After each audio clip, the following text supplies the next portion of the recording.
Hoje nós vamos dar continuidade ao nosso estudo no livro de Lamentações, Lamentações de Jeremias.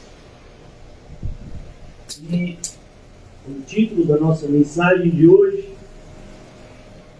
tem a ver com o nosso viver diário. Tudo aquilo que nós temos vivido. Mesmo como cristãos, temos motivos para nos alegrar, incontáveis motivos para nos alegrar, mas o pecado sempre nos assombra, irmãos. O pecado sempre nos assombrará. Enquanto nós estivermos vivendo nessa terra, precisamos ter sempre cuidado com o pecado. Lamentações, capítulo 3, nós paramos na semana passada no versículo 40, onde eu quero retomar com vocês. Eu gostaria apenas, antes da gente começar, como a gente tem feito, antes da gente começar a exposição do texto de Lamentações, eu gostaria de ler com vocês um trecho de Hebreus capítulo 12, para introduzir o que nós estamos falando aqui em Lamentações. Mais uma vez, o propósito é mostrar para vocês como a Bíblia é sistemática, como a Bíblia está toda interligada, um livro com o outro. Nós, muitas vezes, em virtude do estudo que temos sido estimulados a fazer, capítulos, versículos, separação dos livros, separação entre Antigo e Novo Testamento, e nada contra isso, mas devemos saber usar isso, entendendo que a Bíblia é um só livro, que existem 66 livros que formam a Bíblia, que é o livro, que é a palavra de Deus. Então nós precisamos conhecer a palavra de Deus, e não apenas um livro, partes de um livro, versículos. Não, é preciso que a gente tenha um conhecimento sistemático. É preciso que a gente entenda o que está falando aqui em Lamentações, também fala em Romanos, também fala em Gênesis, também fala em Apocalipse. Toda a Bíblia é uma coisa só, é a mensagem de Deus para o seu povo.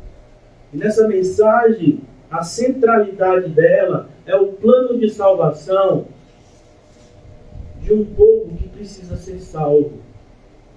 Então aqui, como eu disse a vocês, convido vocês a abrir na carta aos Hebreus. Eu disse a vocês, o título da nossa mensagem de hoje, As Tristezas do Pecado. E ainda que sejamos cristãos, eu quero acreditar que somos cristãos buscando uma vida de santidade, de santificação. Somos cristãos, temos abandonado o pecado, mas o pecado não nos abandonará. A gente pode abandonar a prática do pecado, e eu quero acreditar que todos nós que estamos aqui já abandonamos a prática do pecado. Pois em 1 de João é dito que aquele que é nascido de Deus não vive pecando, não vive na prática habitual do pecado. Mas é importante também que a gente saiba que o pecado não nos deixou. Ele nunca nos deixará em paz. O tempo todo nós estamos lutando contra ele. E aqui na carta aos Hebreus há uma descrição até poética, em sentido figurado, de como é essa luta.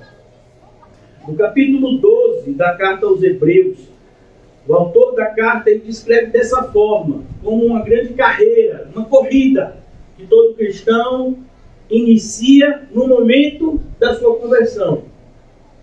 Portanto, também nós, versículo 1, visto que temos a rodear-nos tão grande nuvem de testemunhas, desembaraçando-nos de todo o peso.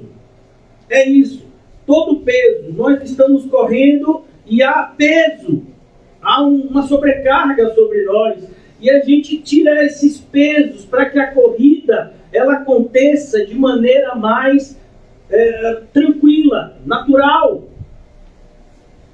Desembaraçando-nos de todo o peso. E agora, preste atenção, como eu disse a vocês, e o pecado que tenazmente nos assedia. Preste atenção nessa palavra, tenazmente.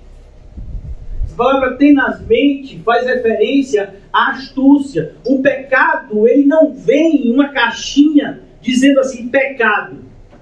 Não, o pecado ele vem em uma embalagem que você não imagina que aquilo é pecado.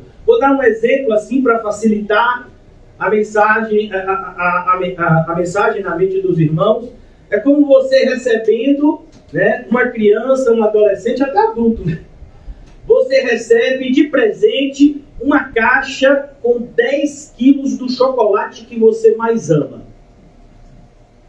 O que você imagina que vai acontecer? Você, que tem muito domínio próprio, vai comer esse chocolate durante o ano inteiro. Pequenas porçõezinhas dele. É isso que vai acontecer? Ou provavelmente você vai comer uma grande quantidade até passar mal. Porque o pecado vem assim. Ele não vem como formato de pecado. Muitas vezes ele aparece na nossa vida como a solução dos nossos problemas. Há muitos caminhos que aos nossos olhos parecem os melhores caminhos. Qual o pecado? Mas é caminho de morte.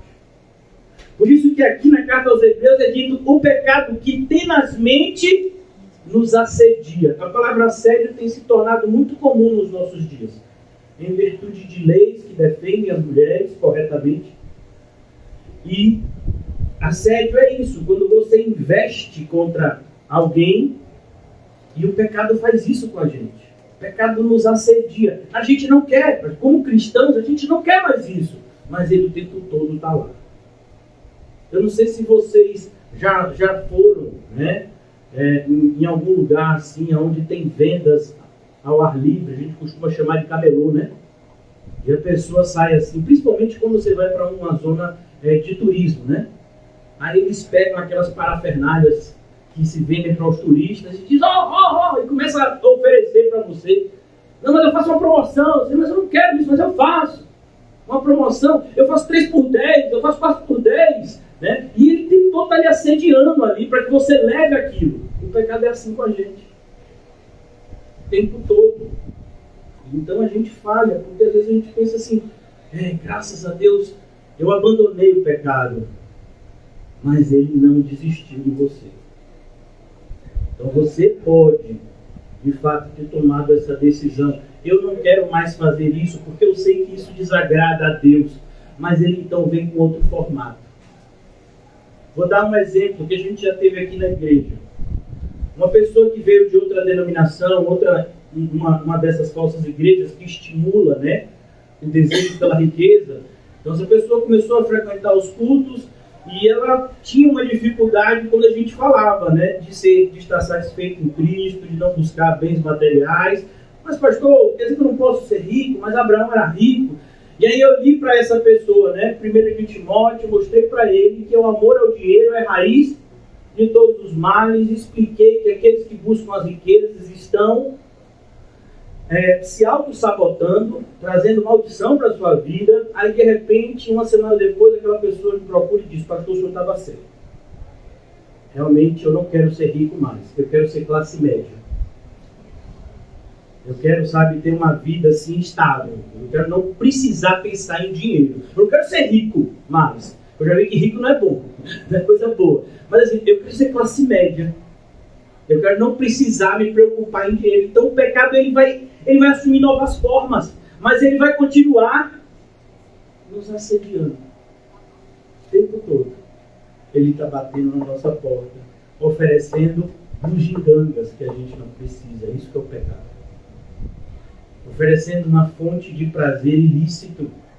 Oferecendo uma alegria longe de Cristo. E para nós não existe mais. Então, preste bastante atenção. Não iremos correr a corrida sem oposição. Não iremos correr a corrida da fé sem esse assédio que o pecado tem para conosco. Todos os dias seremos assediados. Satanás vai usar pessoas próximas. Satanás vai usar, inclusive, a prosperidade do ímpio, como está escrito no Salmo 73.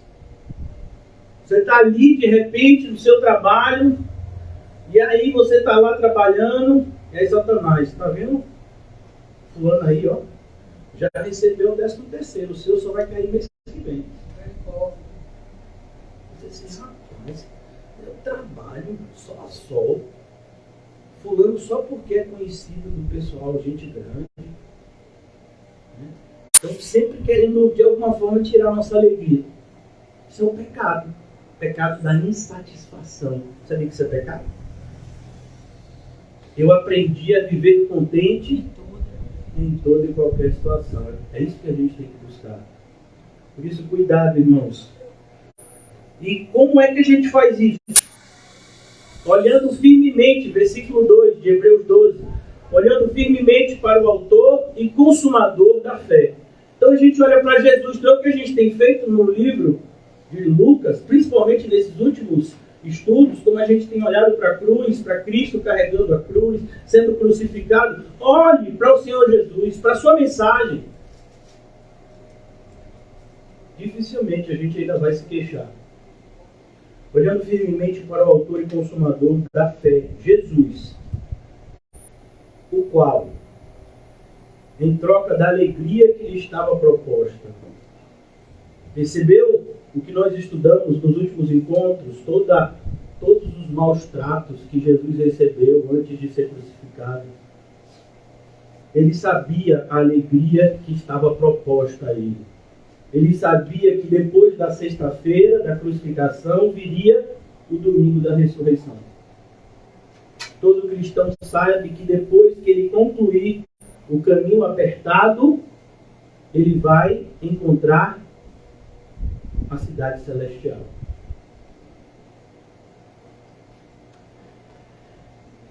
O qual, em troca da alegria que estava proposta, suportou a cruz, não fazendo caso da ignomínia. Essa palavra significa grande vergonha, grande humilhação. E está sentado à destra do trono de Deus. Versículo 3, preste atenção, esse verbo está no imperativo. Significa que é uma ordem para mim e para você. Considerai. Então, isso que foi falado aqui, versículos 1 e 2. Considere, reflita. Pois, atentamente, aquele que suportou tamanha oposição dos pecadores, ninguém foi tão confrontado quanto o Senhor Jesus. E ele suportou tudo como ovelha muda ao matadouro. E a gente, por qualquer coisa, esperneia. Qualquer coisa a gente grita, a gente reclama. Considerai, pois, atentamente aquele que suportou tamanha oposição dos pecadores contra si mesmo, para que não vos fatigueis. Porque é isso, irmãos. O mundo está tentando nos cansar, para que a gente deixe de fazer o bem. Para que a gente deixe de seguir Jesus, por exemplo, de perto e siga de longe. Para que a gente deixe de fazer a obra de Deus com amor e comece a fazer sem amor, como um ato religioso. Cuidado, não caia nessa cilada. Não se fatigue. Espere no Senhor que renova nossas forças. Para que não vos fatigueis, desmaiando em vossa alma. É isso que a gente está lendo lá em Lamentações. Perceba, eu li com vocês aqui Hebreus 12. Há uma separação de quase 600, 700 anos entre um livro e outro. E os dois falam da mesma verdade. Os mesmos princípios nós encontramos nos dois livros, Lamentações e Hebreus, princípios correlatos da verdade de Deus. Versículo 40 de Lamentações 3. Mais uma vez para os irmãos. O título da nossa mensagem hoje é As Tristezas ou a Tristeza do Pecado. É preciso que a gente descubra a tristeza do pecado para que a gente então usufrua da alegria da salvação.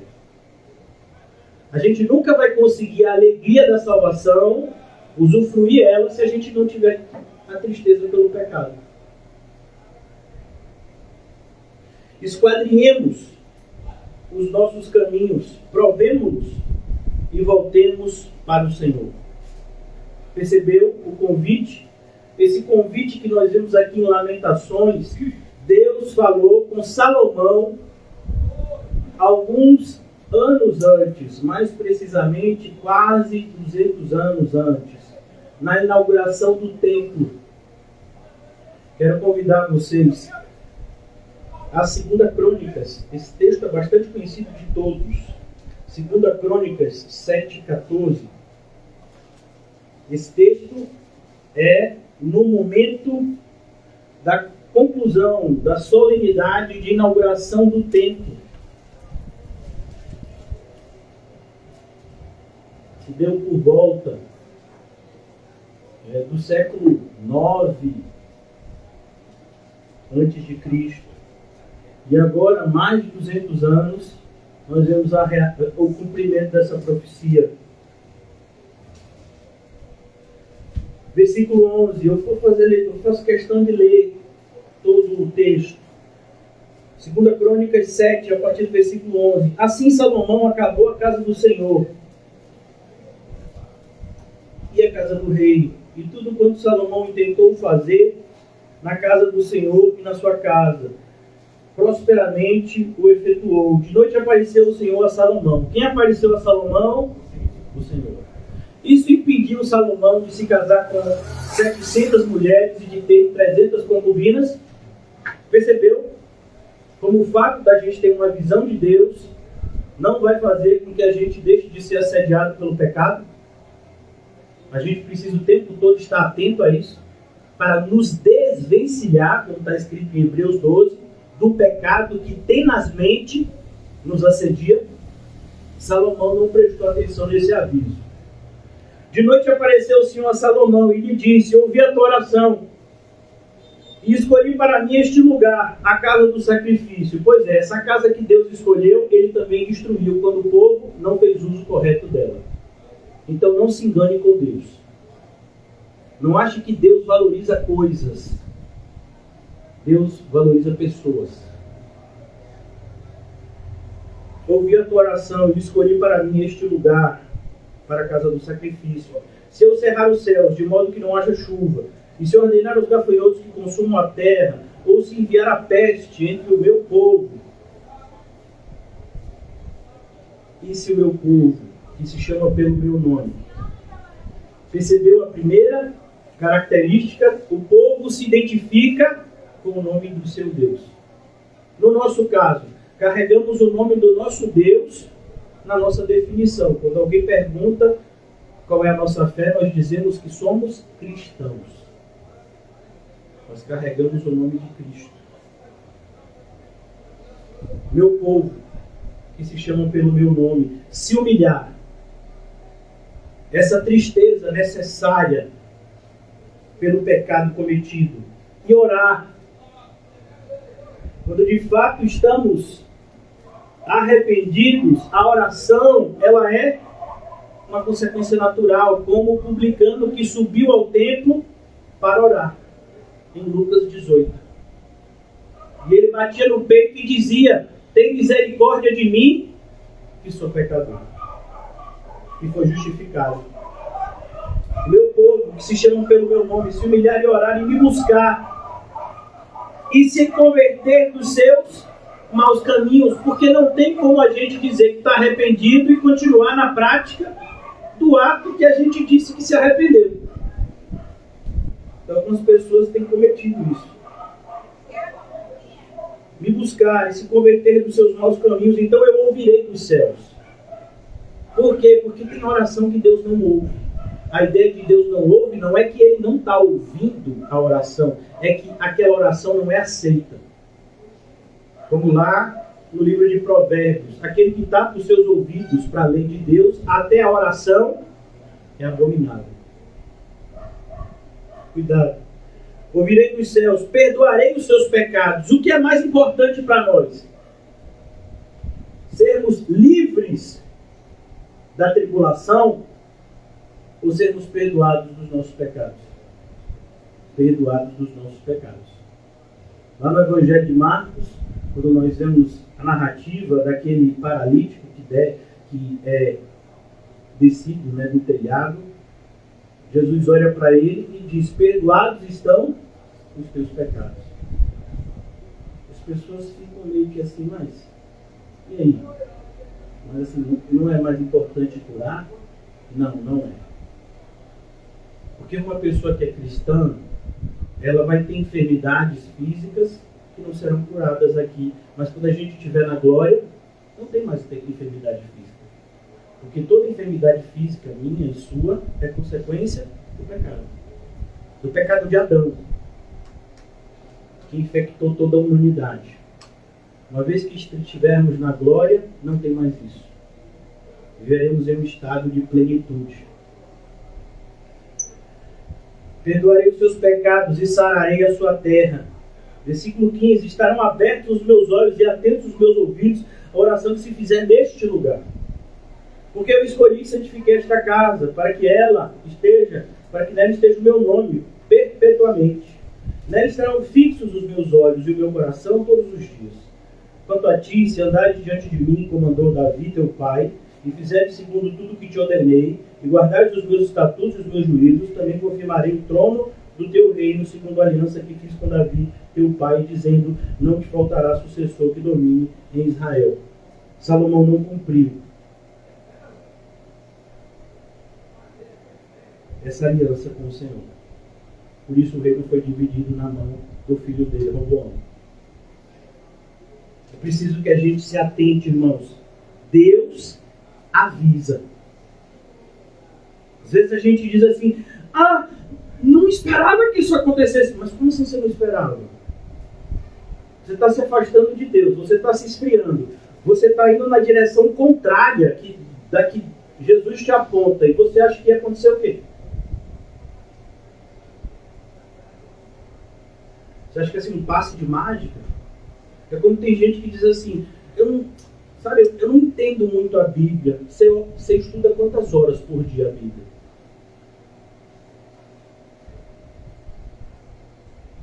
Não, pastor, é assim, né? Não sei como é. É como?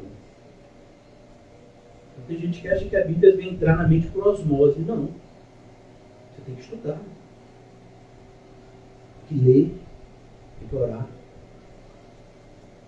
Então, a gente precisa, voltando para Lamentações 3, esquadrinhar os nossos caminhos. Segundo aos Coríntios, nós vamos ver o apóstolo Paulo falando com aquela igreja 2 vezes, tanto na primeira quanto na segunda carta. Examinem-se. Na primeira carta ele diz, examine-se o homem a si mesmo, para que pudesse cear. Na primeira carta ele diz isso. Na segunda ele diz, examine-se para ver se vocês estão de fato na fé. Esquadrinhemos os nossos caminhos, provemo-nos e voltemos para o Senhor. Então, quando há uma exortação ou repreensão, não é para afastar a pessoa da igreja, nem de Cristo. Não, é para a pessoa se arrepender e vir. Porque antes da pessoa sair da comunhão com os santos, ela abandona a Cristo no seu coração. Antes da pessoa se afastar da congregação, ela abandona a Cristo no seu coração. E depois a consequência é o afastamento. A pessoa se desvia primeiro no seu coração e depois se desvia do lado de fora. Assim como a conversão. Ela acontece primeiro dentro e depois é evidenciada fora. O esfriamento espiritual também. Versículo 41. Levantemos o coração juntamente com as mãos para Deus nos céus, dizendo, olhe como o profeta Jeremias, no auge do sofrimento, não se esqueçam, esse livro está sendo escrito com uma Jerusalém completamente destruída. Dezenas de milhares de pessoas mortas, outras dezenas de milhares de pessoas levadas cativas, como escravas. Esse é o cenário. Mas Jeremias está dizendo, nosso problema não é o ímpio que está nos perseguindo e maltratando. O nosso problema é o nosso pecado para com Deus que gerou esse juízo e essa disciplina. Juízo para aqueles que não se arrependem, disciplina para aqueles que se arrependem e então são perdoados. Levantemos o coração. Olha a linguagem poética, levantar o coração. A ideia é oferecer a Deus o nosso coração.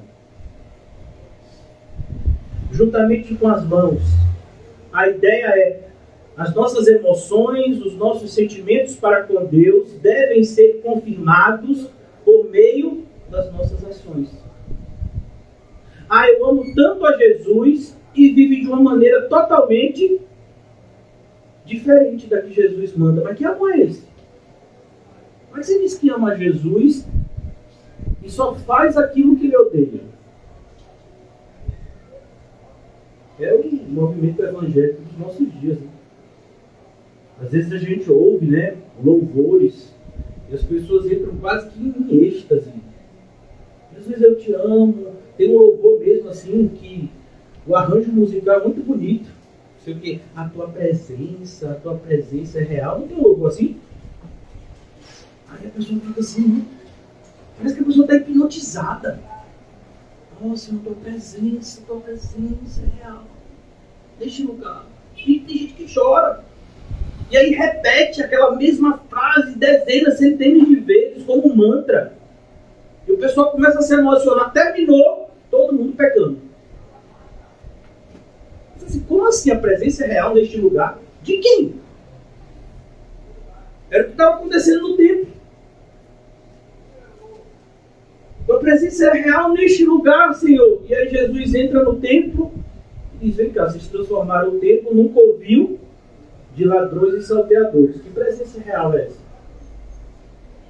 Senhor, tua presença é real aqui na igreja de Laodiceia. Como assim a minha presença é real? Eu estou do lado de fora? Isso tudo está na Bíblia, irmão. Mas parece que a gente faz questão de não enxergar.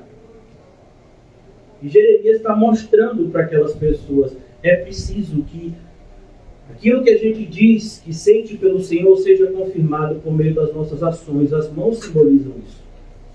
Ação. Para o Deus dos céus, dizendo, nós prevaricamos. O que é prevaricar, irmãos? É justamente enganar. Prevaricar é um crime quando você faz uso de uma posição para obter uma vantagem ilícita. Então são os crentes que fazem uso da situação. Sou filho de Deus, Deus é dono de tudo, então eu vou pedir para Deus me dar uma vida de rei aqui na terra. Mas como assim? Como está escrito lá em Tiago, capítulo 4. O cenário é mais ou menos assim. É você pedindo dinheiro ao marido, que é Jesus, para gastar com o amante, que é o mundo. Não é assustador? Pois é isso que a maioria faz. A maioria dos evangélicos. Senhor, me ajuda nisso aqui. Aí o Senhor, de repente, ajuda. Vou dar um exemplo bíblico, né? 10 leprosos. O que foi que eles pediram para Jesus? Purifica-nos, Senhor. Jesus purificou só um? Não, os 10. Quantos voltaram para agradecer? Só um. E nem era judeu, era samaritano. Percebeu? Como a gente é. Na hora da necessidade, chora. Diz que Jesus está em primeiro lugar, faz um monte de voto. Senhor, eu vou entregar minha vida a Ti. Nunca mais vou buscar as coisas do mundo. Senhor, eu quero Te servir eternamente. Senhor, eu quero que meu corpo, minha mente, meu coração seja todo Teu, Senhor. Passou um pouquinho, já está preocupado com dinheiro, com um monte de coisa. Mas não tinha oferecido a vida a Deus.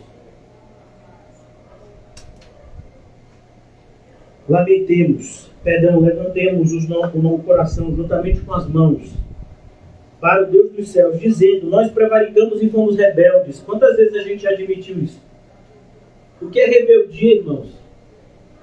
É quando a gente não faz o que é mandado. A gente falou ontem, orem pelos que vos perseguem. Quando a gente não faz isso, é o quê? Rebeldia. Amem os que vos odeiam. Aprenda que melhor é dar do que receber.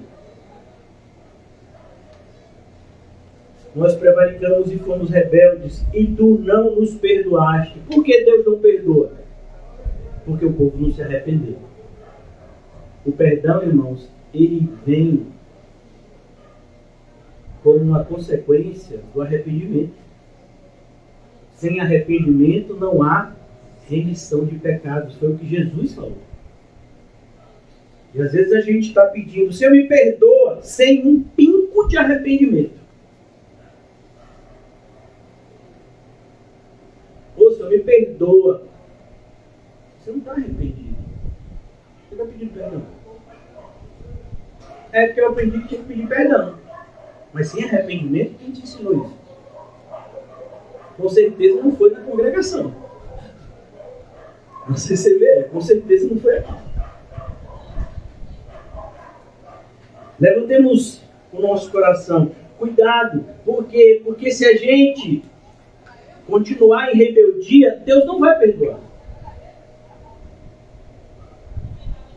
Aquele grande dia, Senhor, Senhor, em teu nome. O Senhor vai dizer, não conheço vocês. Mas Senhor, como o Senhor não conhece a gente? A gente era líder na igreja, a gente pregava, profetizava, expulsava demônios, fazia milagres. Como o Senhor não me conhece? Tem até placa com o meu nome na porta da igreja. Vocês viviam em pecado, nunca se arrependeram. Versículo 43. Cobriste-nos de ira e nos perseguiste, e sem piedade nos mataste. Percebe, irmãos? Essa é a consequência da impenitência, da falta de arrependimento, da obstinação em relação ao pecado. Quando a gente é constantemente avisado e não dá atenção. Quero que você deixe guardado aqui, nessa passagem, e eu vou fazer uma leitura de uma passagem que eu creio que todos vocês conhecem. Já pregamos aqui na igreja algumas vezes, e eu tenho certeza que muitos de vocês ouviram a exposição acerca desse texto de Provérbios, capítulo 1. Provérbios, capítulo 1. É algo assim que a gente fica até assustado.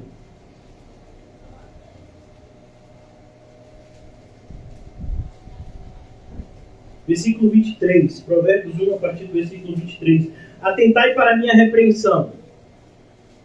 Eis que derramarei copiosamente para vós outros o meu espírito, e vos farei saber as minhas palavras. Olha que maravilha!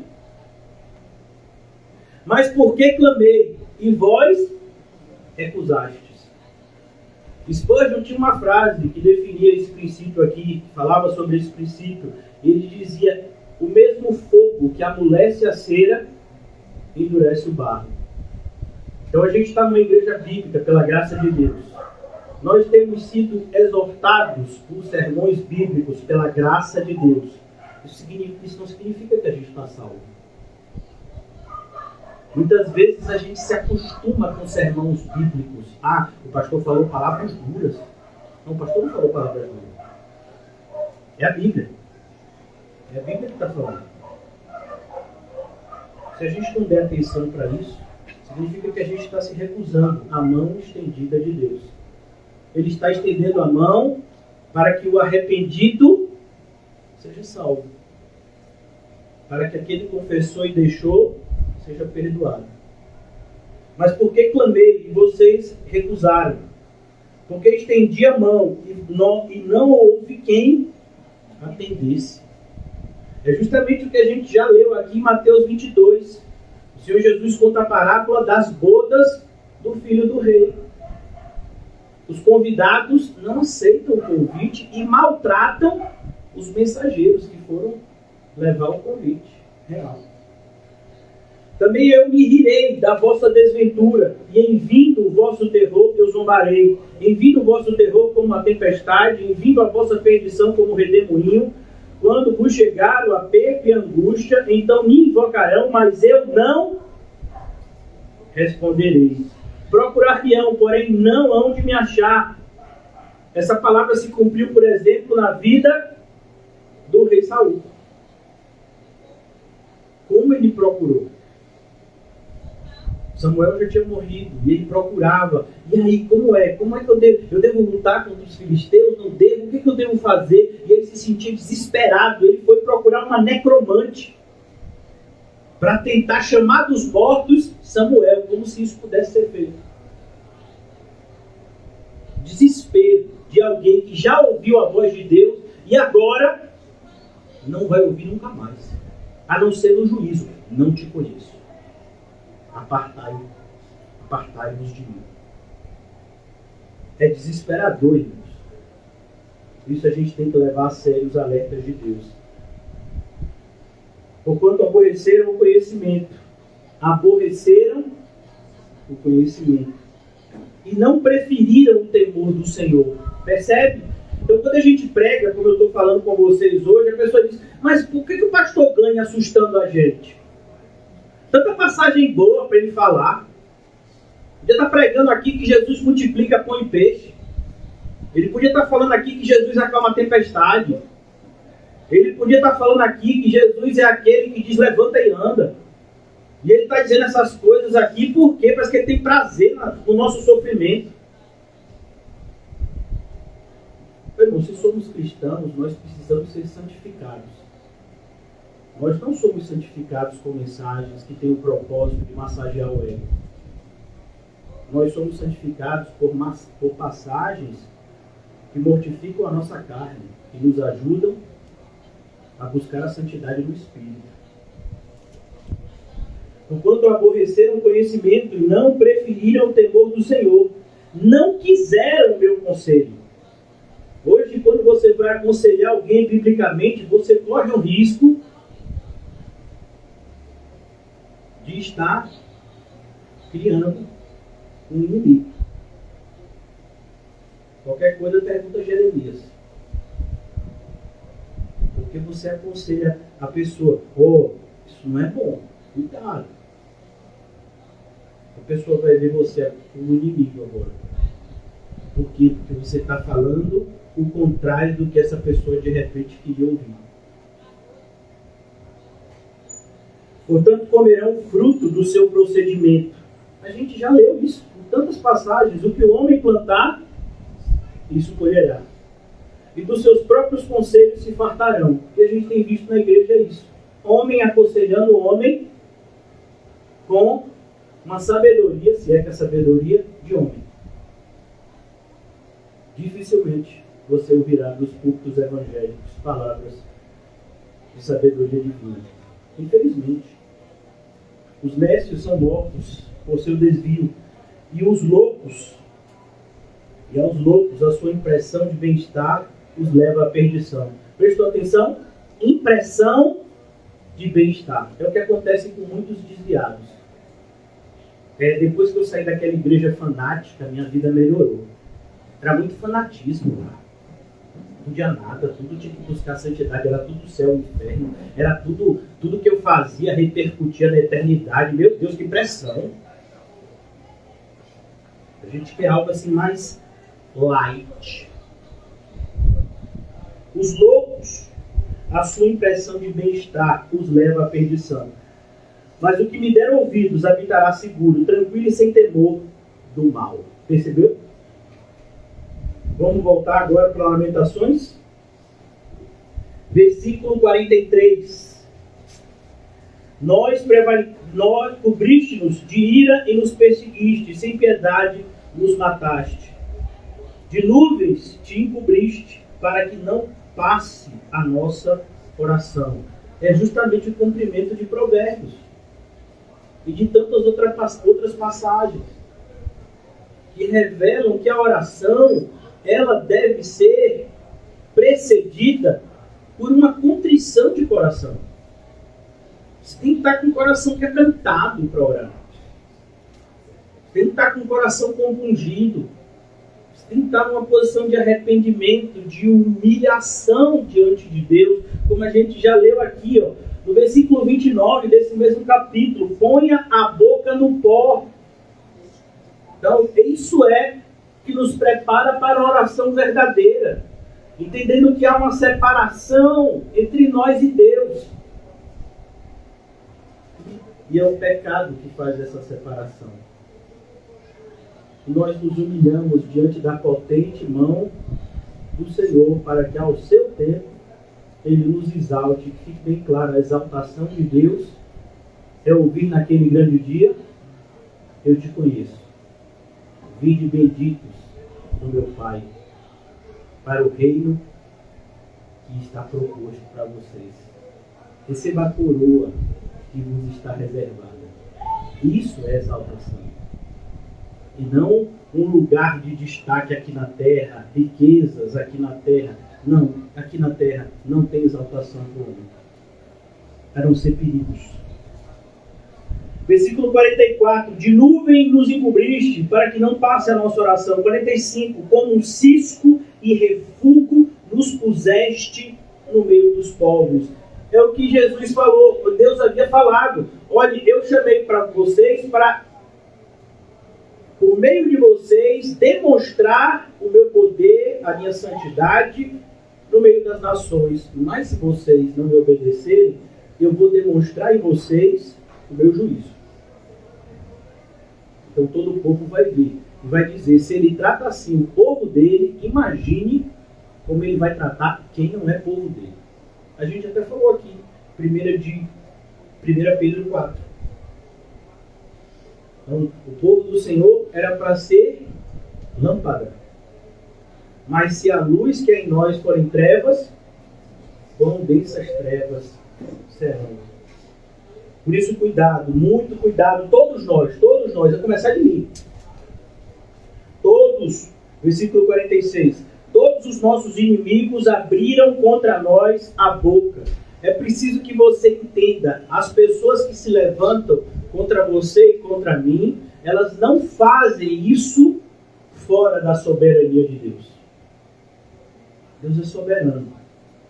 É claro que essas pessoas, por exemplo, Pilatos, Herodes, Anás, Caifás, o Sinédrio, eles são responsáveis pela morte de Jesus. Mas Deus estava no controle de tudo.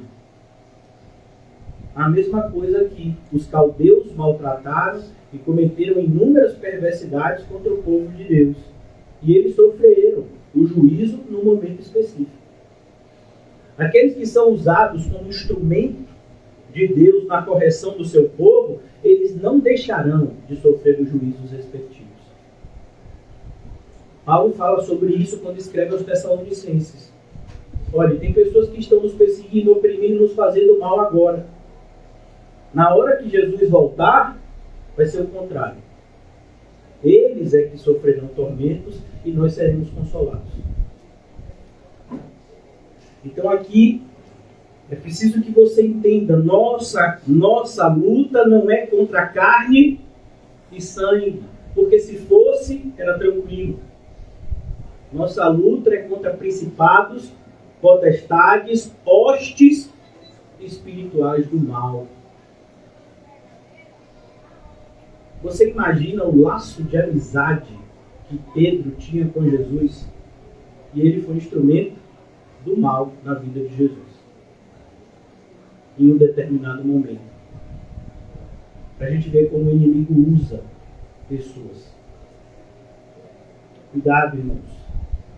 Todos os nossos inimigos abriram contra nós a boca. É preciso que a gente entenda, e eu já falei aqui algumas dezenas de vezes. Se Deus é por nós, quem será contra nós? Mas se Deus é contra nós, quem será por nós? Por isso é tão importante o arrependimento, a fé em Cristo. Uma vida com a consciência em paz de que nós seguimos os passos do nosso Salvador. Versículo 47. Sobre nós vieram o temor e a cova, a assolação e a ruína. Dos meus olhos, versículo 48, se derramam torrentes de água por causa da destruição da filha do meu povo. Irmãos, Jeremias está falando isso, como ele sofreu com a destruição justa de Jerusalém. Esse deveria ser o sentimento seu e meu, quando a gente olha para a realidade do movimento evangélico dos nossos dias. Eu não sei você, irmãos, mas as oportunidades que eu tive, de ver, por exemplo, alguns programas evangélicos na TV, de pessoas idolatrando líderes religiosos, de pessoas usando o nome de Jesus para enriquecerem. Irmãos, isso faz com que a gente tenha vontade de chorar. Senhoras de 80, 90 anos, dando muitas vezes todo o seu salário para esses líderes corruptos e defendendo eles com unhas e dentes. Vocês já viram a postura, por exemplo, de senhoras e senhores católicos em relação ao Papa? em relação às imagens que eles adoram quando você fala alguma coisa? Você fala alguma coisa, é capaz de você ser agredido verbalmente. Se for só verbalmente, é tranquilo. Porque quando a gente olha para essa realidade, a gente chora. Se você tem um novo coração, é isso que vai acontecer. Porque a gente sabe o destino dessas pessoas. E a gente não fica feliz com isso. A gente já falou aqui algumas centenas de vezes. O problema não é morrer, o problema é morrer sem Cristo. Morrer com Cristo é bênção. É descanso. É gozo para a alma.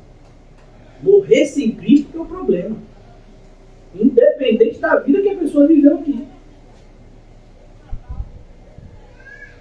Essa loucura que a gente acompanha na mídia, né? Toda vez que um famoso morre, ímpio, cometendo abominações até os últimos segundos de vida. Ah, o céu está mais alegre. Ah, a pessoa está no céu, ao lado dos anjinhos. Não, a pessoa não está lá não. Está não. Lucas 16 fala onde essa pessoa está. Por isso a gente chora. Irmãos, não foi eu que disse isso, não. Foi Spurgeon. Ele disse, olha, a maioria das pessoas que eu preguei, elas vão para o inferno. Eu vou fazer de tudo para que isso não aconteça, mas eu sei que elas vão. Por quê? Porque é a minoria que dá ouvido à mensagem. A maioria que é alertada ainda fica com raiva do mensageiro que alertou. Isso é o normal. Aqueles que creem e se arrependem são uma minoria sempre foram. Quando você lê, por exemplo, o livro de Atos, que fala, no sermão de Pedro, o primeiro sermão, quase 3.000 pessoas foram acrescentadas à igreja. Você acha que tinha quantas pessoas em Jerusalém naquela época? Segundo historiadores, quando tinham aquelas festividades, Jerusalém chegava a receber 300.000 pessoas. Ou mais. Faça um cálculo rápido. 300.000 pessoas, provavelmente a mais. Mas se você tem 300.000 pessoas, só visitantes, viu? 3.000 se converteram. 1%. Percebeu? 3.000, olha que número. Você tem noção dos que ouviram a mensagem e rejeitaram? Porque a gente não gosta de ouvir isso. A igreja de hoje não gosta de pregar isso. A gente vive numa igreja que funciona como empresa. Sempre querendo resultados. E para que a gente encha os bancos, a gente precisa esvaziar as pessoas do Espírito Santo. Para que as igrejas fiquem lotadas, você precisa de meios carnais para trazer pessoas carnais. Por quê? Porque a porta é estreita. Porque a porta é estreita, não são muitos que vão entrar. Só vai entrar muita gente se a porta se alargar. Uma vez a gente colocou esse mesmo versículo, Mateus 7, 13 e 14, e uma pessoa colocou embaixo como comentário. Mas de vez em quando Deus alarga a porta para que os seus entrem. Eu digo, como é? Onde é que essa pessoa viu isso? Deus alarga a porta? Em que passagem foi que essa pessoa viu isso? Com certeza algum falso mestre falou isso para essa pessoa. Cuidado, irmãos. Eu vou dizer algo assustador. Mas é verdadeiro. Existe um falso mestre dentro de cada um de nós. Sabe onde ele mora? No nosso coração enganoso. Ele está lá. Toda vez que a verdade entrar pelos nossos ouvidos, nosso coração enganoso vai tentar impedir que ela encontre terreno dentro de nós, do Espírito. A carne milita contra o Espírito. É o que está escrito em Gálatas. Por isso a gente chora. E ele diz aqui, não cesso, eu não cesso de chorar. A gente tem que chorar. evangelismo deveria ser precedido de muitas lágrimas. Hoje a gente vê evangelismo, parece que é só festa. Vamos evangelizar. Aí chama a gente para fazer dança, para fazer um louvorzão, para fazer teatro, para fazer brincadeirinha. Olha, está tudo sujo o coração. Aí joga um componente, fica tudo limpinho. Irmãos, eu não gosto de nada disso. Evangelismo é palavra. Não tem brincadeira. Não tem coraçãozinho, Jesus te ama. Nada disso. É arrependam-se. Isso é evangelismo. Se não tem arrependam-se, creem em Cristo, não é evangelismo. É outra coisa. E a gente prefere outra coisa. Porque outra coisa agrada a multidão. Jeremias não. Ele estava chorando. Ele estava chorando, inclusive, por aqueles que maltrataram ele. Eu já disse para os irmãos, se a gente ler o livro de Jeremias, a gente vai ficar assustado. A gente se assusta com lamentações, mas Jeremias é mais assustador ainda, como o povo é duro de coração. Versículo 49. Os meus olhos choram, não cessam, e não há descanso, até que o Senhor atenda e veja lá do céu. Assim deve ser você e eu. A nossa oração não deve ter limite. Ou o Senhor nos leva, ou a gente continua pedindo: Senhor, traz arrependimento. Traz arrependimento, Senhor, para o seu povo. Eu vou mostrar aqui como é uma oração da igreja. Aonde? Na Bíblia. A igreja está na Bíblia. Por mais que as pessoas não gostem da igreja, ela é bíblica. Quando os salvos estavam reunidos, eles começaram a orar, unanimemente.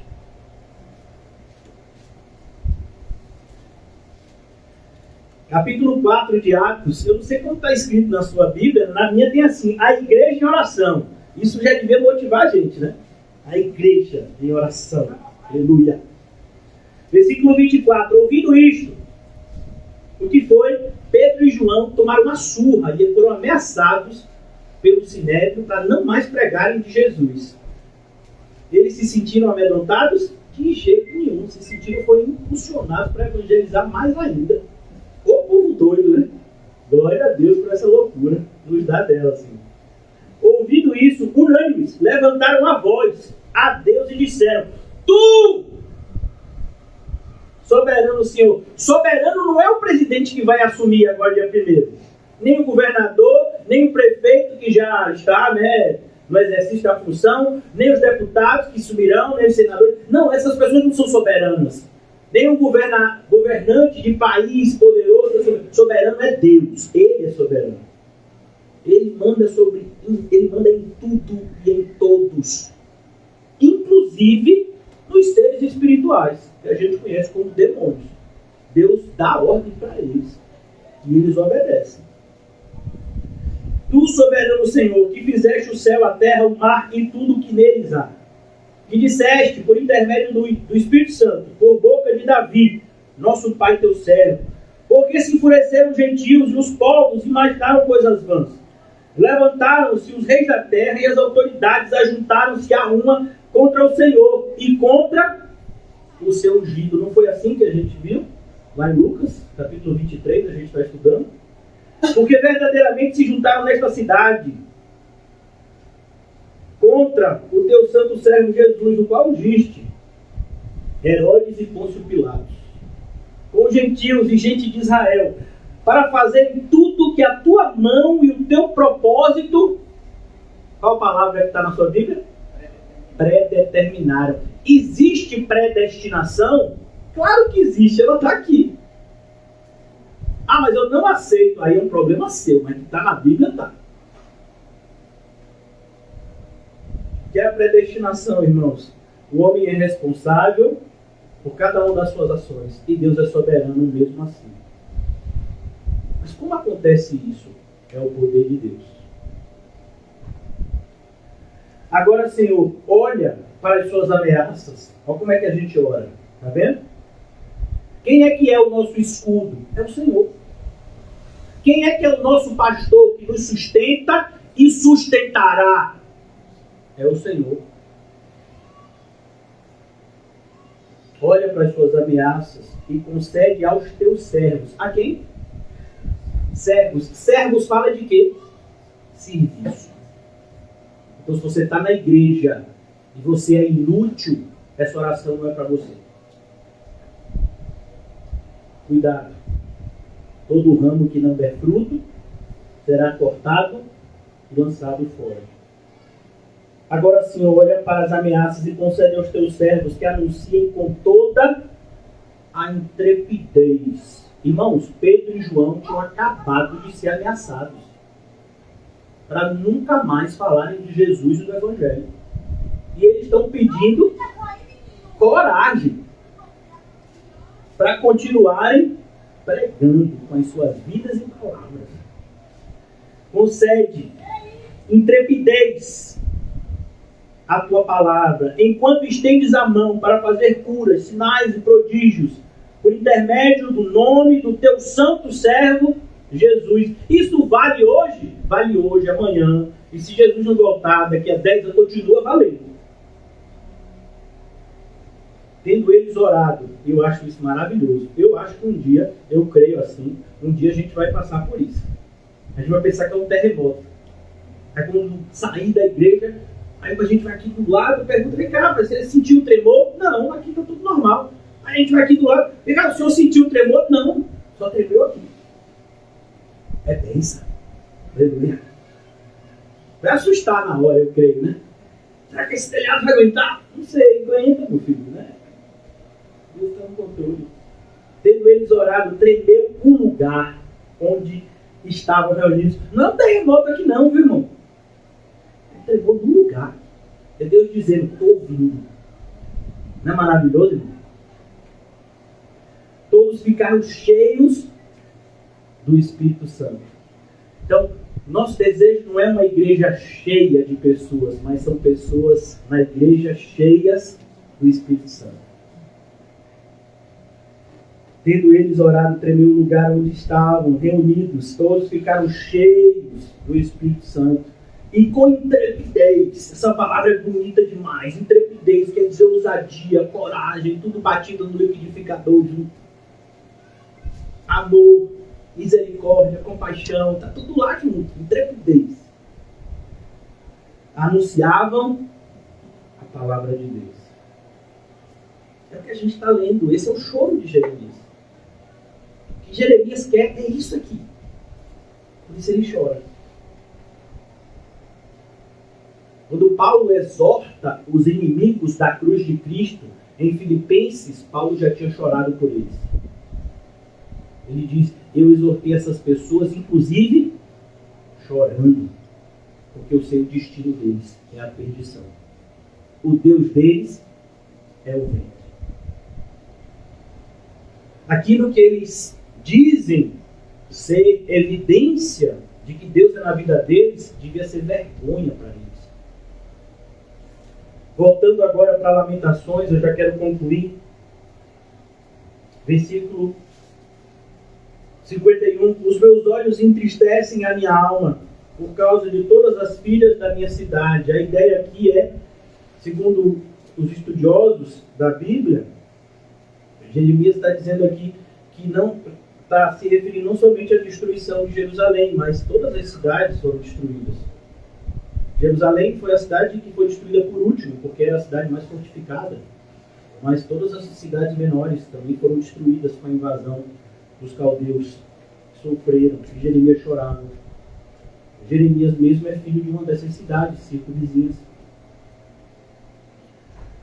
Se eu não me engano, a cidade de Anatote. Os meus olhos entristecem a minha alma por causa de todas as filhas da minha cidade. Caçaram-me como se eu fosse ave. Os que sem motivo são meus inimigos. Isso deveria ser a definição de um crente. Um crente, ele sempre tem inimigos sem motivo. Porque a gente não deseja ter inimigos. Mas o fato da gente pregar e falar e viver a verdade vai fazer com que as pessoas se coloquem na posição de inimigos. Mas a gente não vê essas pessoas como inimigos. Muito pelo contrário. A gente vê essas pessoas como dignas de misericórdia e compaixão e como alvo das nossas orações, em clamor diante de Deus. Não foi o que Jesus nos ensinou ontem? Pai, perdoa-lhes, eles não sabem o que fazem. Isso deve ser você e eu. Quando passamos por isso, por pessoas que nos enxergam como inimigos, como adversários, sem motivo. Como a Bíblia diz, odiaram-me sem motivo. Jesus nunca deu motivo para ninguém odiar ele, mas as pessoas odiaram a si mesmo. Assim deve ser os cristãos também. Todos nós. Versículo 53. Para me destruírem, lançaram-me na cova e atiraram pedras sobre mim. Olha o sofrimento de Jeremias. Aqui é o sofrimento do profeta. E o profeta chora por essas pessoas que fizeram isso com ele. Olha que coisa. Águas correram sobre a minha cabeça, então disse, estou perdido. Quantas vezes a gente passa por situações assim, irmãos? Onde a gente pensa, estou perdido.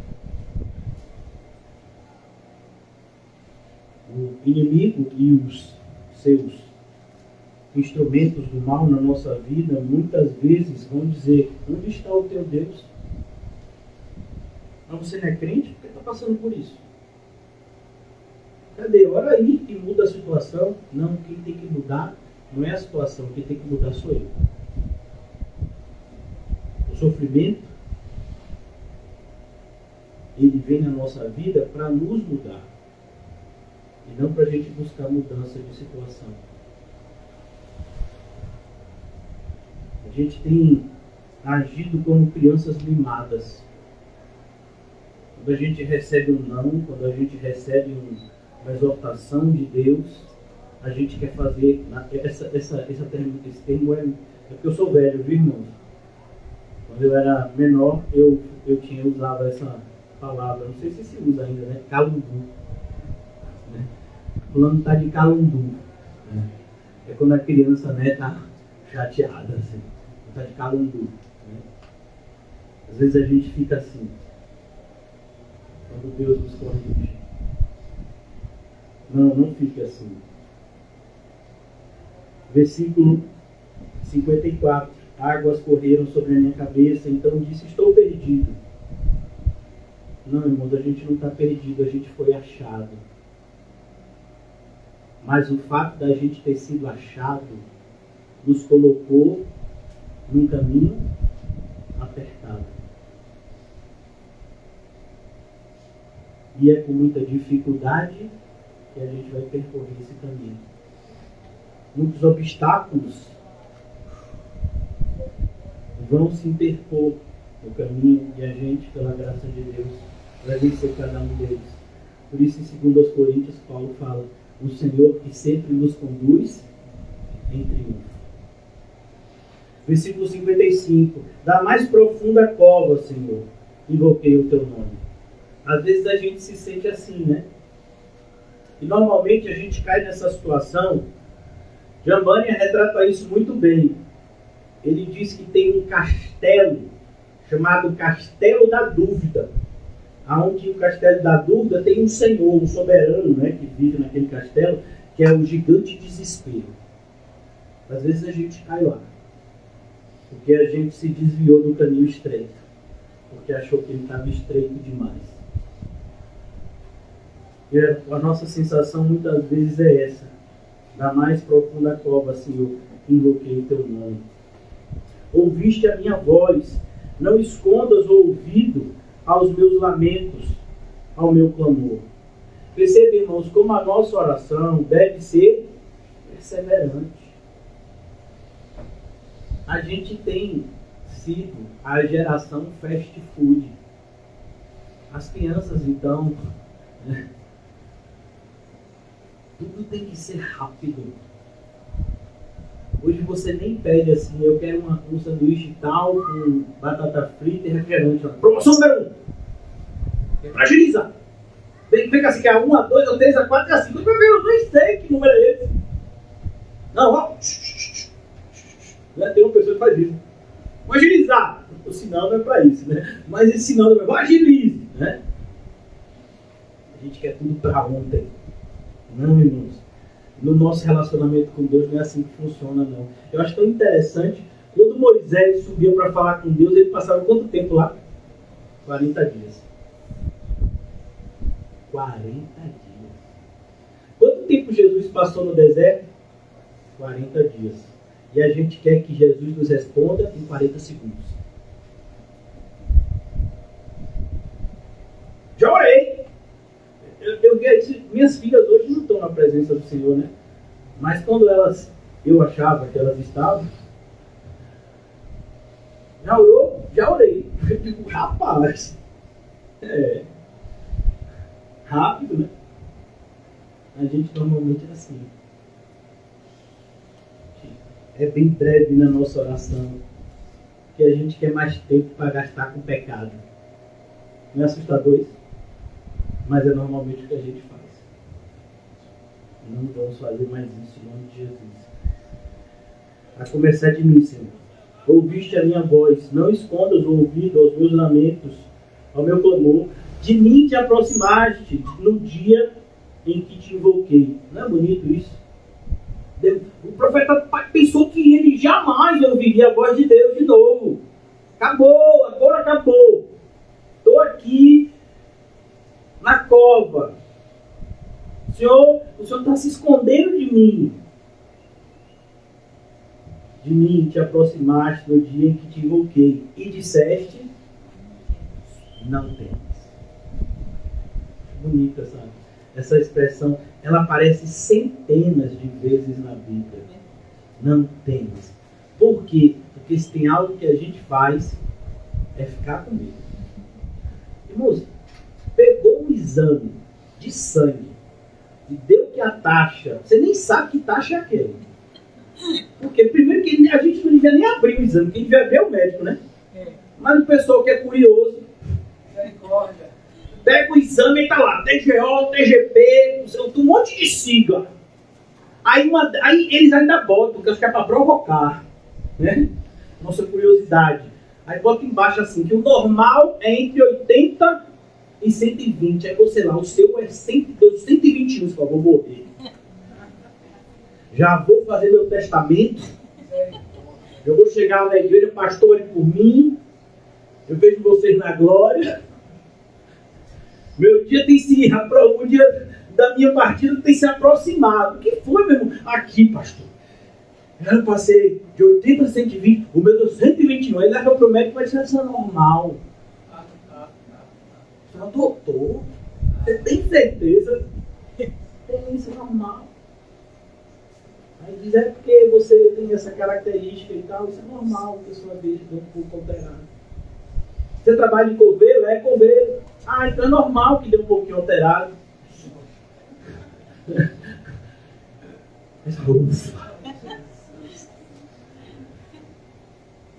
O salário era para ser creditado na sua conta no dia 20.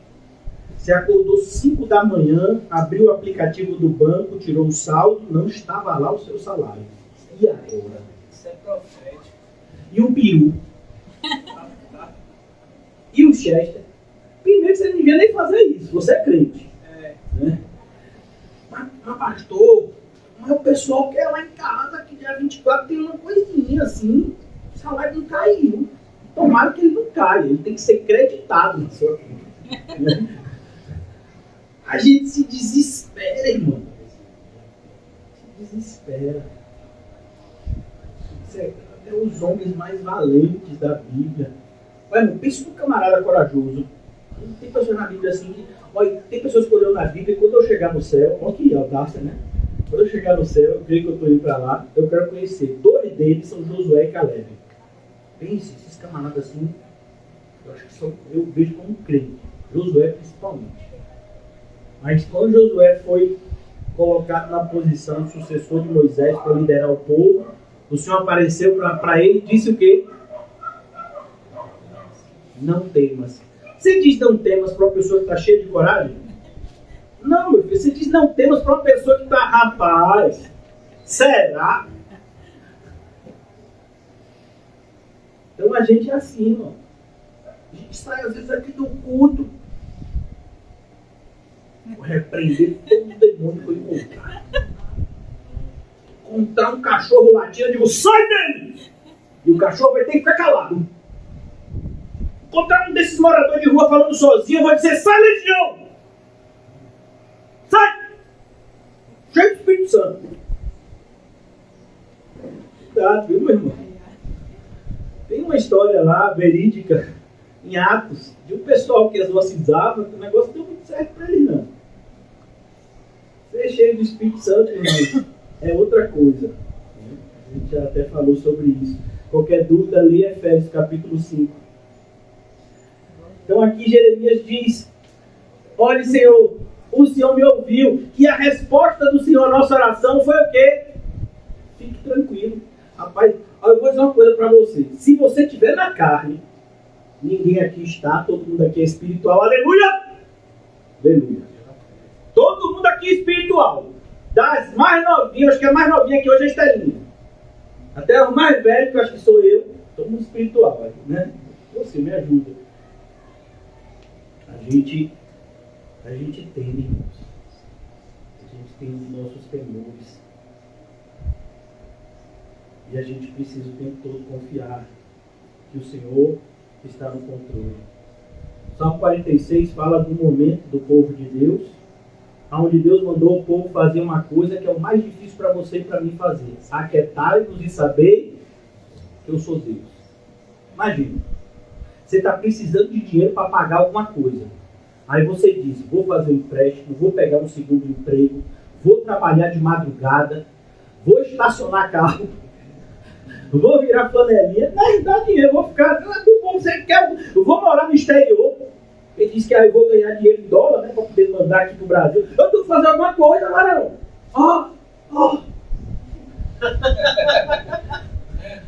E o Senhor diz para você, aquietai-vos. Irmão, olha, quando a gente está na carne, que alguém diz, fique quieto, é mesmo que o quê? Que matar. Se a pessoa dissesse, saia daqui, deu 10 tiros de 200 metros, você ficava mais tranquilo. Porque você ficava menos, gastava energia na rua. Mas o Senhor não diz, sai daqui e corra uma maratona e diz, mãe, aquiete-se. Ô Senhor, aquietar. Me pede outra coisa, Pai. Aquietai-vos. Quando o Senhor está dizendo não tem mais, é isso que Ele está falando. Ele não está dizendo só não tenha medo. Ele está dizendo não tenha medo por confiar em mim. Não é não tenha medo porque você é um maluco kamikaze. Porque às vezes você encontra gente maluca que se joga na frente do carro, que não tem noção do perigo. Crianças, por exemplo, que atravessam a rua porque não tem noção que se um carro bater nelas, elas morrem. O Senhor não está falando disso. O Senhor está falando da gente ter consciência do perigo e ter uma consciência maior ainda que Ele é poderoso para nos guardar. É isso que não tem mais significa. É isso que Ele está dizendo para Jeremias.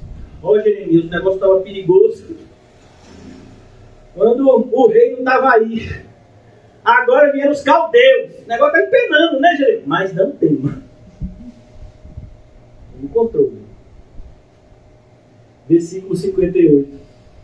Pleiteaste, Senhor, a causa da minha alma, remiste a minha vida. Olha a alegria do cristão. Qual é a alegria do cristão? É o perdão. É tão bonito, irmãos. Olha, tem passagens do Evangelho que são preciosas. Do Evangelho de Lucas, que a gente está estudando. Essa passagem só tem no Evangelho de Lucas. A frase de Simeão, quando pega Jesus, bebê ainda. Senhor, agora pode me despedir em paz. Sabe o que ele está dizendo? Senhor, agora pode deixar Paulinho me enterrar. Pode me enterrar. Já cumpriu. Eu já vi o meu Salvador. Glória a Deus. Agora eu já posso, ó. Glória a Deus. Se eu morrer hoje, glória! Aleluia! Glória a Deus. É assim que a gente devia ser, irmão. Alegria da salvação. Chegar de noite, meu filho, botar a cabeça no travesseiro. Não tem travesseiro, não, no chão, frio. Aleluia. Daqui a pouco. cor de ouro. Glória a Deus. Tem um rio assim, ó. Água cristalina no meio. Glória a Deus. Árvore de um lado e do outro. E essa árvore diz que a gente come o fruto dela e eles vivem para sempre.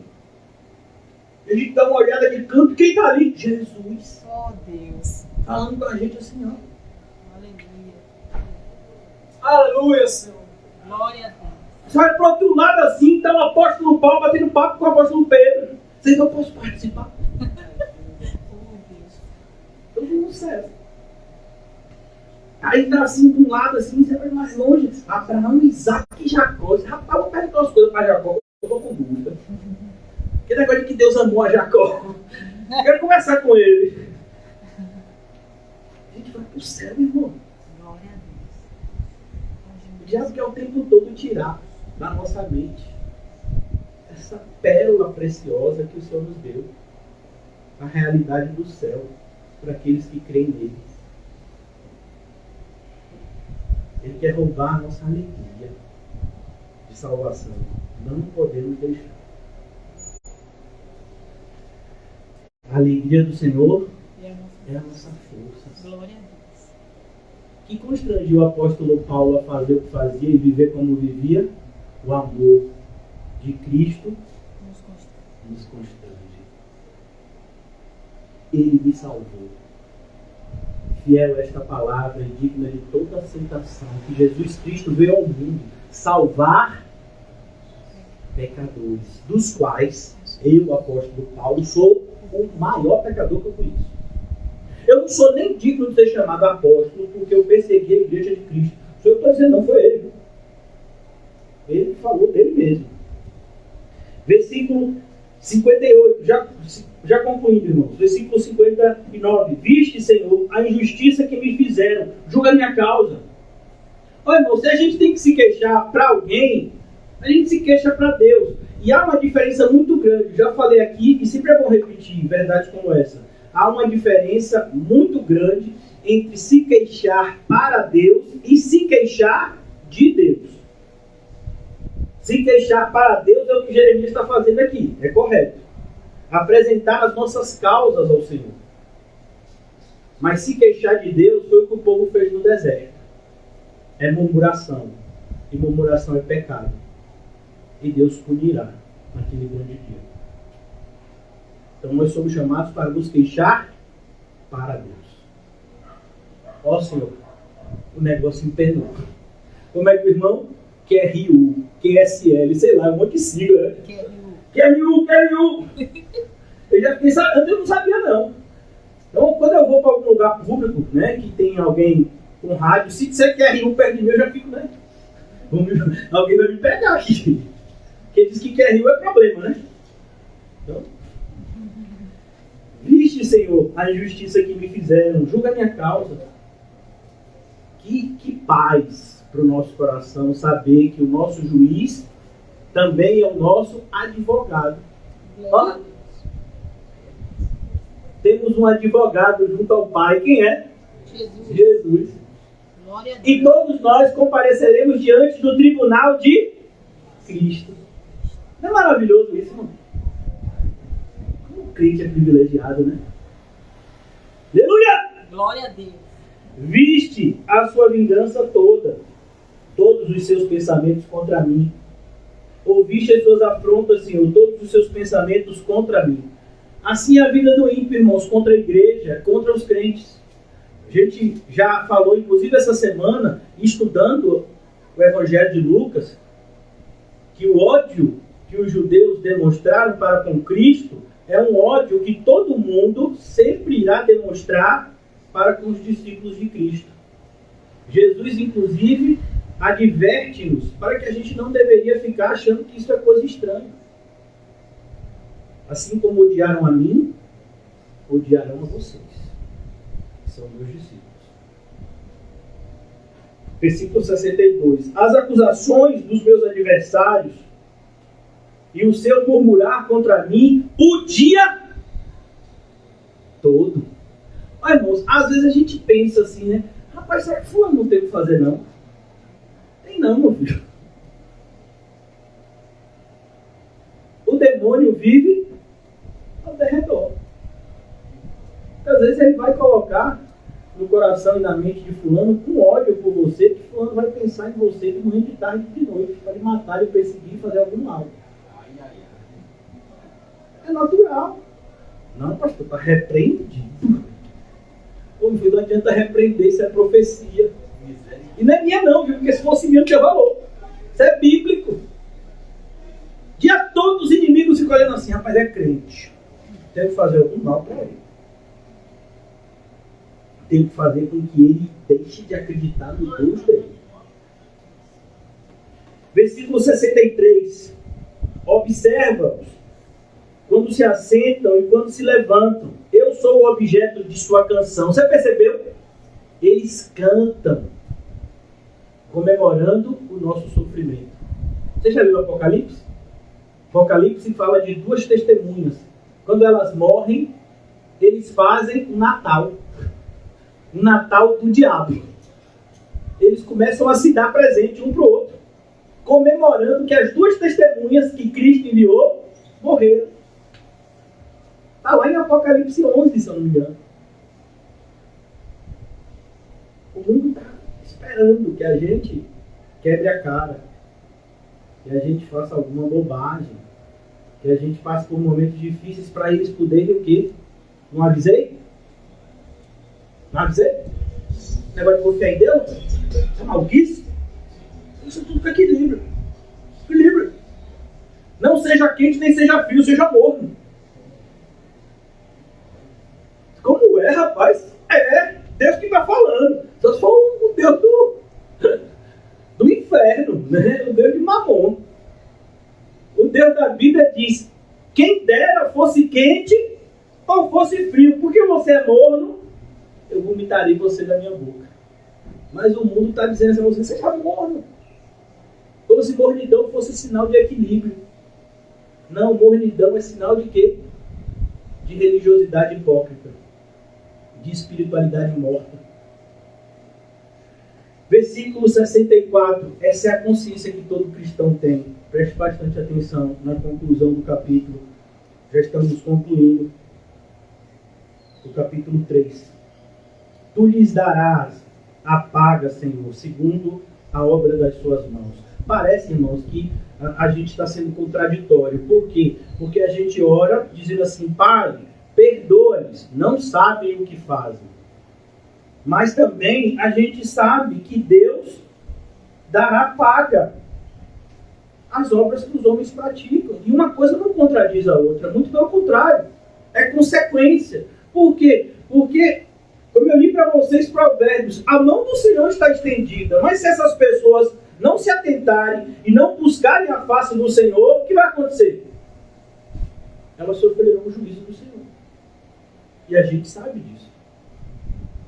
O mesmo homem que disse: faço de tudo para com todos, para, se possível, salvar alguns. Olha o que ele escreveu.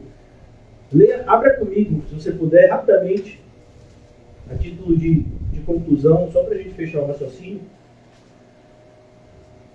2 de Timóteo,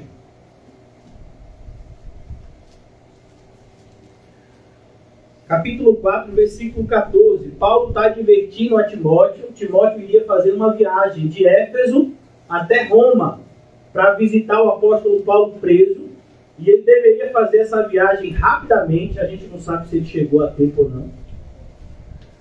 Mas ele deveria fazer essa viagem o mais rápido possível. Por quê? Porque em breve Paulo seria executado. Paulo já sabia disso. Que a partida dele estava próxima. Mas olha o que ele diz. Ele sabia que nessa viagem de Éfeso até Roma, Timóteo iria passar por muitos lugares, inclusive pela cidade de Troa, onde muito provavelmente vivia esse homem, que era um falso crente, chamado Alexandre, o latoeiro, porque ele trabalhava com ferro. Né? Seria alguém que a gente chamaria nos dias atuais de ferreiro. Alexandre, o latoeiro, causou muitos males. O Senhor lhe dará paga segundo as suas obras. Paulo está se contradizendo? Não. O que Paulo está mostrando é: o evangelho foi pregado. Ele sabe que tem que se arrepender das suas maldades. Se ele continuar insistindo nas suas maldades, o que vai acontecer? A colheita do mal que foi plantado. Então, a gente não pode maquiar, a gente não pode mudar isso. A gente ora para que as pessoas se arrependam e sejam salvas, mas a gente sabe que aqueles que não se arrependerem sofrerão um injusto juízo? Não, o justo juízo do Deus Santo. A misericórdia e o juízo são duas faces da mesma moeda.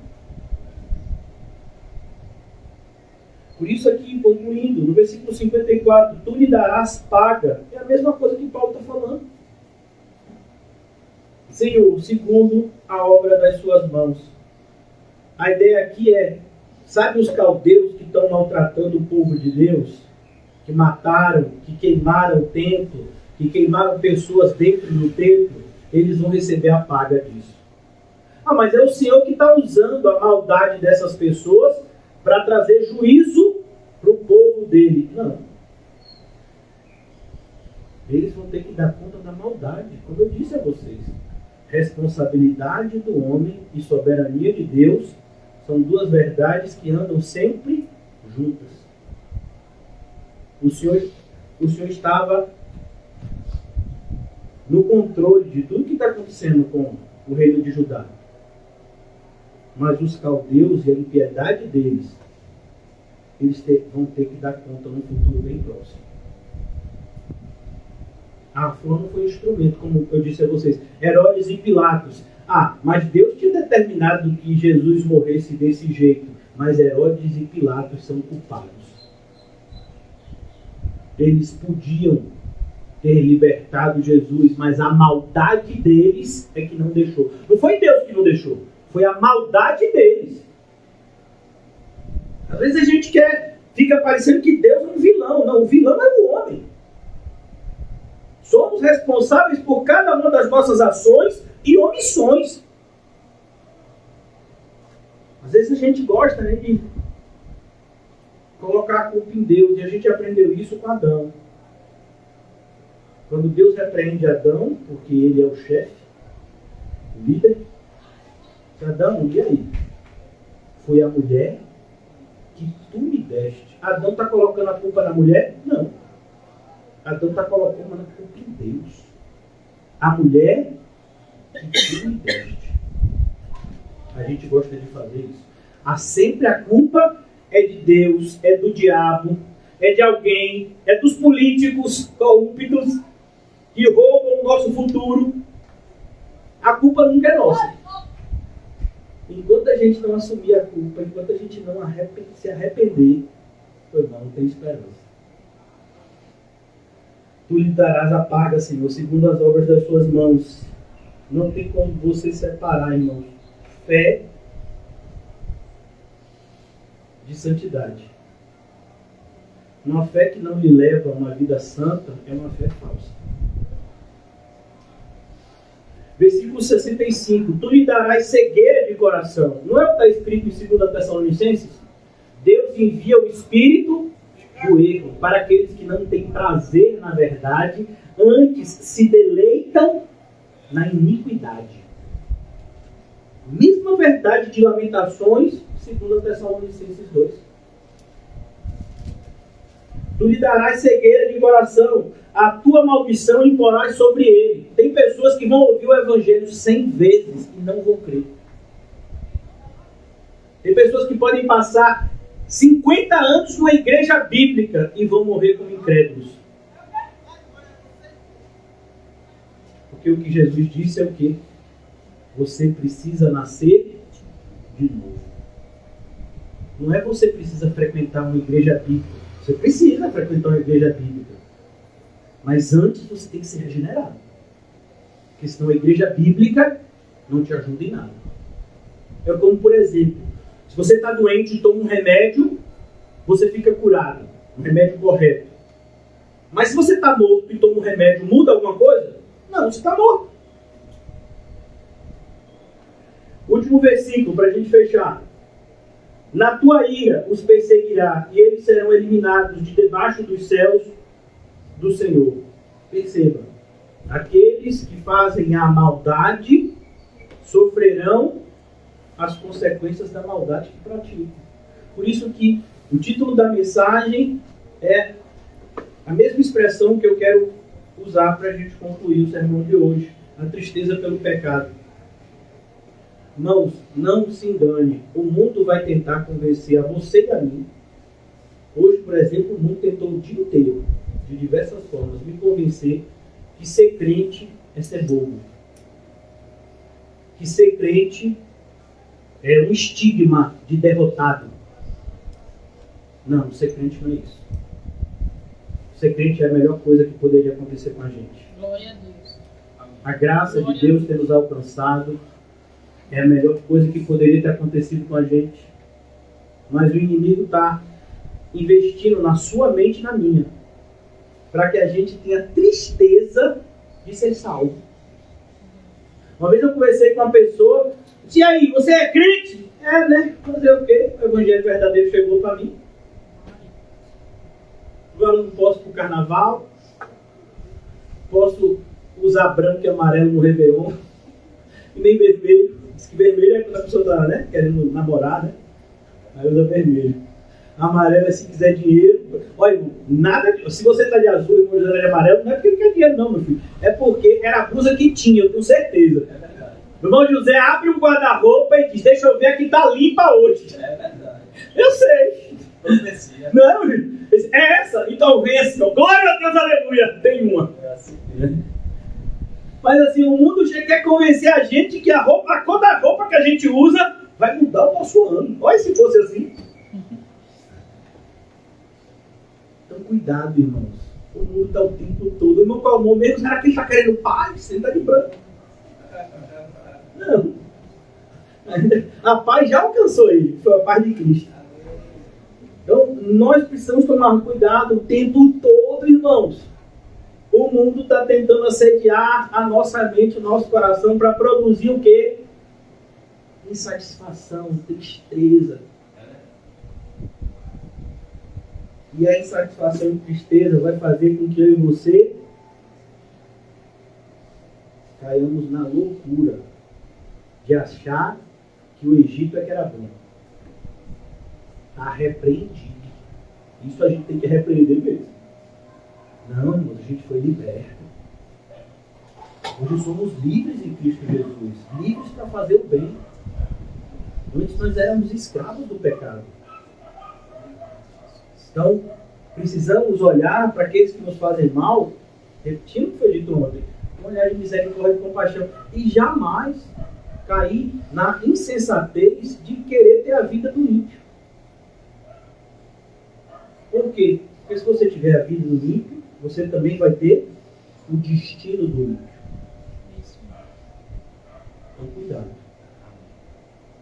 Nós somos crentes pela graça de Deus. Uma nação santa, um povo eleito, adquirido pelo precioso sangue do Cordeiro. Temos motivo todos os dias. Pode ser o nosso sofrimento, irmãos. Deus é testemunha que eu estou passando pela fase mais difícil da minha vida. Mas eu preciso aprender a ser alegre. Todos nós. A alegria no sofrimento é o nosso escudo em Cristo. Se a gente conseguir achar esse lugar, a gente vai viver uma vida debaixo do poder de Deus aqui na terra. Ser instrumentos forjados por Deus para o seu uso. Que o Senhor nos ajude, irmãos, a aprender isso. A graça de Deus no sofrimento. A chorar pelo que de fato a gente tem que chorar, que é o pecado. A nos alegrar pelo que de fato a gente tem que se alegrar, que é a santidade, que é a salvação e a santidade que acompanha a salvação. A gente tem que saber quais são os reais motivos que nos entristecem e nos alegram. Nós não podemos mais viver como pessoas que não sabem, porque a Bíblia já nos foi revelada. O véu já foi removido. Eu e você temos que viver nessa plena convicção. Como está escrito em Hebreus 11. A fé é o firme fundamento daquilo que a gente não vê. É a certeza daquilo que a gente espera. A gente tem que viver debaixo disso. Se a gente viver assim, a gente vai viver debaixo de uma intensa alegria. Mesmo quando a gente chorar pelo pecado, mesmo quando a gente chorar pela maldade do mundo, a gente vai se alegrar no Senhor. E a gente vai ser motivado a fazer de tudo para com todos, para, se possível, salvar alguns. A gente vai ser motivado a cumprir a palavra de Deus que diz: em tudo dai graças, porque essa é a vontade de Deus para nós. Que o Senhor nos ajude. Vamos orar. Obrigado, Senhor. Obrigado, Senhor, por essa salvação maravilhosa que nos alcança em graça. Ó Deus, nos ajuda a enxergá-la da maneira correta, a começar de mim, Senhor. Às vezes não temos valorizado a salvação porque não sequer percebemos do que fomos salvos. Perdoa-nos, Senhor. E nos ajuda a, debaixo de uma revelação cada vez mais plena, possamos nos alegrar no Senhor. E na certeza que, se nos alegrarmos no Senhor, jamais seremos decepcionados. Ajuda-nos, Senhor, a sermos motivados por essa alegria, a sermos fortalecidos por essa alegria. Muito obrigado, Senhor. Nos despede em paz e que estejamos sempre ao teu lado, na certeza de que o Senhor está em nós. Essa é a esperança da glória. Amém, Em nome de Jesus, amém. Graças Graças a Deus. Saúdem-se mutuamente com um cumprimento santo. E diga ao seu irmão: alegrai-vos no Senhor. Mais uma vez, alegrai-vos.